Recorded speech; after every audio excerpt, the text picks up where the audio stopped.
Hello everyone. As the world is already facing the ongoing pandemic, and after that there was a major complications which arose in India, that was the black fungus.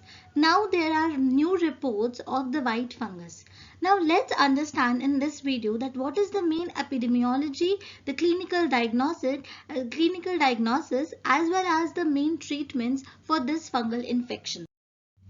So there have been 4 cases reported in India, and these cases have been reported in the Patna, and it has been noted that this white fungus can be considered more dangerous than black fungus, and one of the infected patient is a famous doctor from the Patna.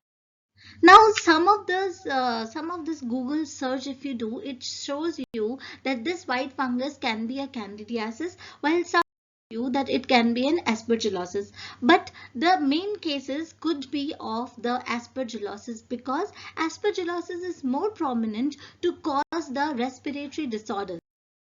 Now let's talk about the opportunistic mycosis. Opportunistic mycosis का मतलब एक ऐसे fungus infection जो कि हमारी body या हमारे environment में नॉर्मल कंडीशंस में भी प्रेजेंट होते हैं, लेकिन जब हमारी बॉडी का इम्यून सिस्टम बहुत वीक होता है या हमारी इम्यूनिटी बहुत वीक होती है, उस टाइम पे वो जो नॉर्मली प्रेजेंट माइक्रोब्स है हमारी सराउंडिंग में या फंगस है, वो हमारी बॉडी पे तब अटैक करते हैं और तब वो डिजीज कॉज करते हैं. उन्हें हम opportunistic mycosis कहते हैं. Means when they get the opportunity, they infect and they cause the disease. Normally they are harmless to us.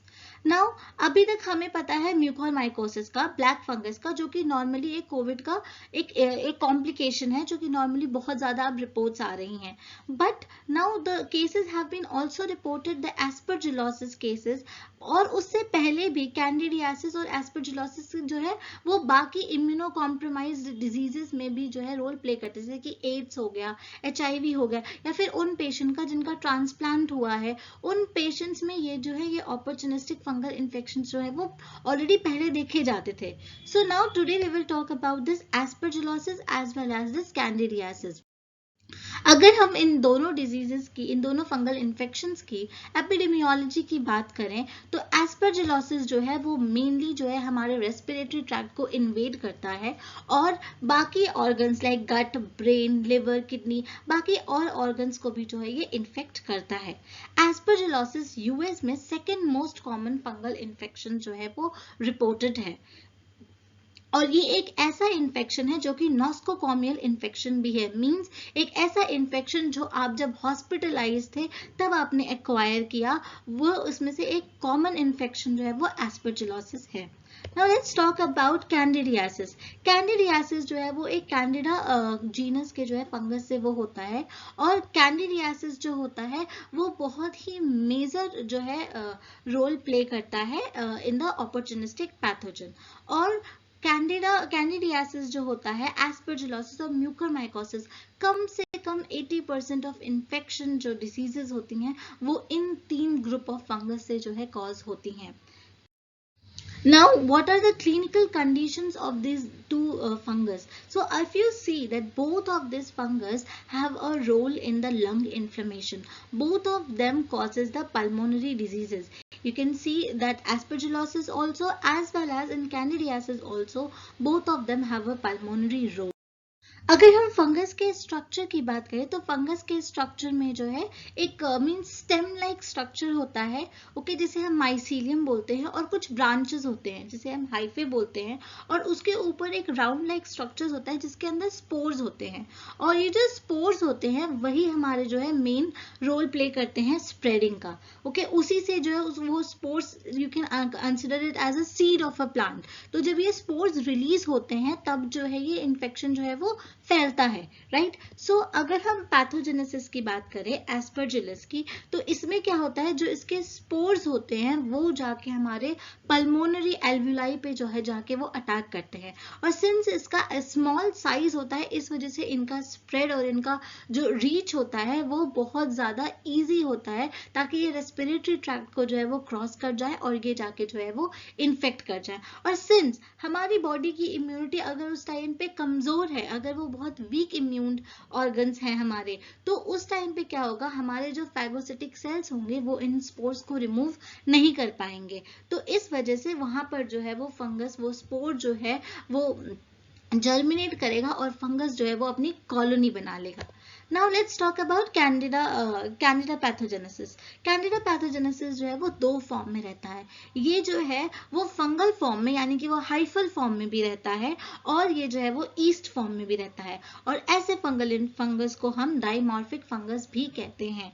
और इसलिए बिलीव किया जाता है कि इसका जो हाइफल फॉर्म है वो जो है वो बहुत ज्यादा इन्वेजिव होता है, मींस वो बाकी ऑर्गन्स को भी जो है बहुत ज्यादा इन्फेक्ट कर सकता है। Now let's see which people who are at the major risk. बहुत से ऐसे लोग हैं जो बहुत ज़्यादा वल्नरेबल हैं इस इन्फेक्शन को लेकर, तो उनमें से मेन है जिनका इम्यून सिस्टम बहुत वीक है। ऐसे लोग जिन्होंने इम्यूनोसप्रेसेंट ड्रग्स लिए हैं, या फिर जो अभी अभी जो है means they have undergone through in some transplantation surgery, specially bone marrow या फिर स्टेम सेल ट्रांसप्लांट, या फिर जिनको कोई इम्यूनो कॉम्प्रोमाइज डिजीज है जैसे कि एड्स हो गया, या फिर जिनके अंदर जो वाइट ब्लड सेल्स हैं वो बहुत कम है, जैसे कि जो people whosoever has undergone through the chemotherapy, या फिर whosoever has a leukemia, they are more susceptible to these kind of fungal infections. जिनके पास ऑलरेडी लंग कैविटीज है, ऐसी डिजीजेस हैं, वो ज्यादा रिस्क पे हैं, क्योंकि एस्परजिलोसिस के जो स्पोर्स होते हैं वो सबसे पहले जाके जो है वो हमारी ब्रोंक्यूल्स को इन्फेक्ट करते हैं, हमारे लंग्स को इन्फेक्ट करते हैं। या फिर जिनको अस्थमा है या फिर सिस्टिक फाइब्रोसिस है, जिनको ऑलरेडी बहुत से लंग्स प्रॉब्लम है, उनको बहुत इजीली ये जो है वो अटैक करता है, इसीलिए कोविड पेशेंट्स में जो है ये देखा जा रहा है। या फिर कुछ ऐसे जो लोग जो बहुत टाइम से कॉर्टिकोस्टेरॉइड थेरेपी पे हैं, इसीलिए डॉक्टर्स रिकमेंड करते हैं कि आप एक प्रिस्क्रिप्शन ले पहले, तब जो है आप स्टेरॉइड्स को कंज्यूम करें। बहुत से लोग जो है बहुत अर्ली स्टेजेस पे ही स्टेरॉइड्स को कंज्यूम करते हैं, which is very risky for them and they can get these kind of fungal infections. अब बात करते हैं कि इनका लैबोरेटरी डायग्नोसिस जो है वो कैसे होता है इन फंगल इन्फेक्शंस का। तो जो बेसिक टेक्निक्स होती हैं जो बाकी डिजीजेस के लिए होती हैं, सेम वही डिटेक्शन के मेथड्स यूज किए जाते हैं, जैसे कि एंटीजन डिटेक्शन हो गया, स्किन टेस्ट हो गया, या फिर नई टेक्निक्स जैसे कि डीएनए हाइब्रिडाइजेशन, या फिर पीसीआर, आरटी-पीसीआर, या फिर बाकी सेरोलॉजिकल टेक्निक्स जो है वो यूज की जा सकती हैं फॉर अ। अब कल्चर डायग्नोसिस की बात करते हैं। तो जैसे कि वायरसेस को आप इजीली जो है वो मीडिया पे ग्रो नहीं कर सकते, उसके लिए आपको कोई होस्ट चाहिए, कोई सेल्स चाहिए, लेकिन इन फंगस को जो है आप आराम से किसी मीडिया, किसी न्यूट्रिएंट मीडियम पे जो है वो आप ग्रो कर सकते हैं। तो इसीलिए इनकी जो है कल्चर डायग्नोसिस भी होती है। तो मोस्ट कॉमनली जो एसडीए अगार है, जिसमें हमारे पेप्टोन, डेक्सट्रोज ये सब होते हैं, और जिसका पीएच जो है 4.5 और 5.5 के बीच में रखा जाता है, ताकि जो है अननेसेसरी जो है वहां पे बैक्टीरियल ग्रोथ ना हो और सिर्फ फंगस ग्रो कर पाए। तो ऐसे मीडियम जो है वो यूज किए जाते हैं हमारे फंगस को ग्रो करने के लिए लैबोरेटरीज में। पीडीए हो गया आपका, पोटैटो डेक्सट्रोज अगार, माल्ट एक्सट्रैक्ट अगार, ये ऐसे मीडिया हैं जो यूज किए जाते हैं ताकि आप जो है लैब में आसानी से फंगस को ग्रो कर सके। देन कैंडिडा के लिए एक बहुत ही इंपॉर्टेंट अगार होता है क्रोम अगार, जो कि इसलिए इंपॉर्टेंट होता है क्योंकि हमें पता है कि कैंडिडा जो है वो डाइमॉर्फिक फंगस है, वो जो है वो मोल्ड की तरह भी ग्रो कर सकता है और वो ईस्ट की तरह भी ग्रो कर सकता है। तो क्रोम अगार जो है वो इंपॉर्टेंट होता है identification of Candida species.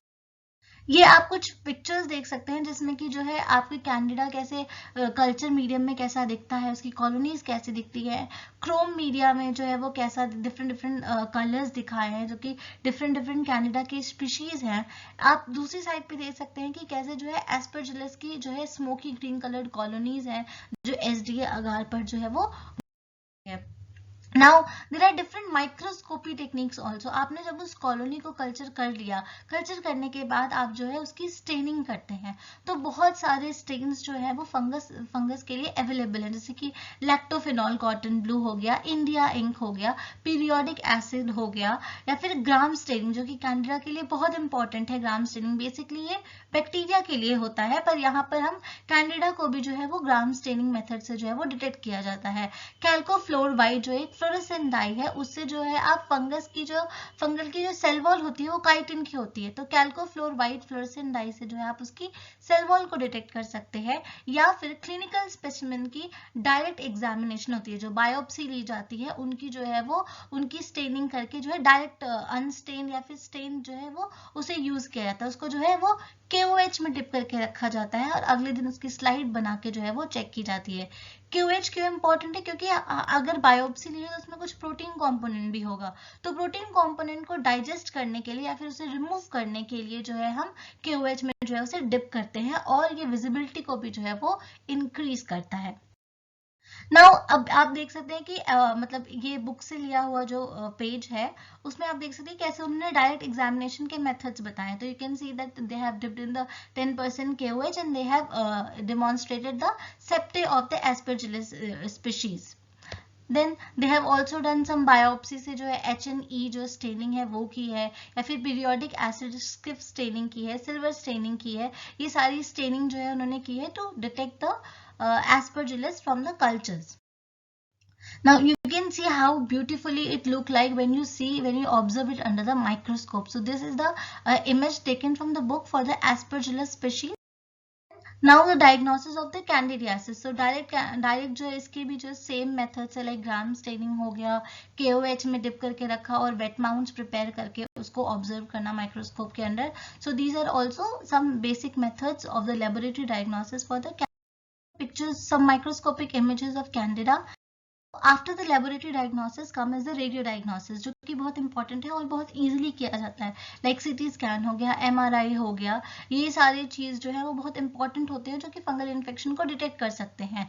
Like आप देख सकते हैं यहाँ पे कि एक एक्सरे की इमेज है जिसमें कि जो है पेशेंट के अंदर जो है एक लोब ऑफ फंगस बॉल दिखाई जा रही है, तो these are very common methods which is use for the treatment की बात कर लेते हैं। तो जैसा कि आपको पता है कि एम्फोटेरिसिन बी जो है वो एक बहुत कॉमन एंटी फंगल है जो कि दिया जाता है पेशेंट्स को, बट बहुत से ऐसे फंगस हैं जिन्होंने जो है ड्रग रेजिस्टेंट डेवलप कर ली है, इसी वजह से उन्हें जो है बाकी और चीजें भी in combination with the amphotericin B also they are given, like flucytosine हो गया या फिर फ्लूकानोजोल हो गया, ये बाकी ऐसे ड्रग्स हैं जो कि पेशेंट्स को दिए जाते हैं।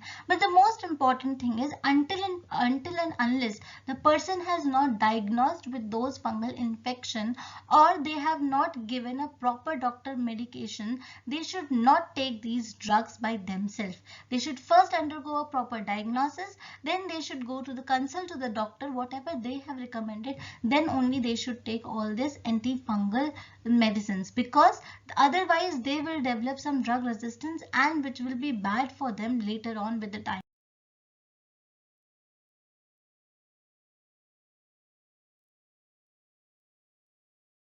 Now one last thing, the main question comes is whether this fungus is going to be more dangerous than the black fungus.